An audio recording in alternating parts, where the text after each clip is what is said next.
திடீர்னு அந்த mobile ring கேட்டு அலறி போய் பயத்துல எழுந்தா மது. ஹலோ ஹலோ, மதுமிதா இருக்காங்களா?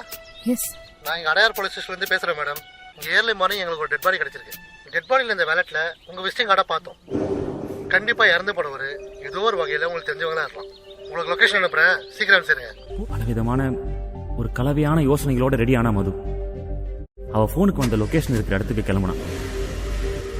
ஹலோ சார், நான் கோவிந்த் வர்மா, இந்த கேஸை ஸ்பெஷலாக இன்வெஸ்டிகேட் பண்ணுற ஆஃபீஸர். இதுதான் அந்த டெட் பாடியில இருந்து எடுத்த ஜாக்கெட். அதுக்குள்ளே தான் வாலெட் இருந்துச்சு. சார் இது இது என் அண்ணனோட வாலெட் சார். கான்ஸ்டபிள், அந்த கிளாத்தை எடுத்து முகத்தை ஓப்பன் பண்ணி காட்டுங்க. ஒரு விதமான பயத்தோடையும் தயக்கத்தோடையும் மது அந்த பாடியை பார்த்தா. சார் சார் சார், இது அண்ணா இல்ல சார், அவரோட ஃப்ரெண்டு. அவரோட ஃப்ரெண்ட்ஸுங்களும் எல்லாருமே ட்ரெஸ் ஷேர் பண்றதெல்லாம் ரொம்ப கேஷுவலான விஷயம். திடீர்னு அவளுக்கு ஏதோ ஒரு உள்ளுணர்வு.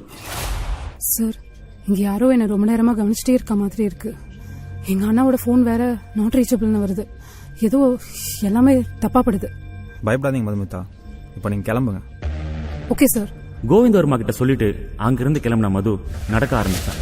அந்த நேரத்துல சரியா மறைஞ்சிருந்த ஒரு கார் சட்டுன்னு மது பக்கத்துல வந்து நிக்க, உள்ள இருந்து ஒரு கை அவள் இழுத்து காருக்குள்ள போட்டு கண்ணி மிக்கிற நேரத்துல அந்த இடத்த விட்டு காணாம போயிடுச்சு. மதுமிதாவை கடத்தினது யாரு? அவங்க அண்ணனோட நண்பனை கொன்னது யாரு?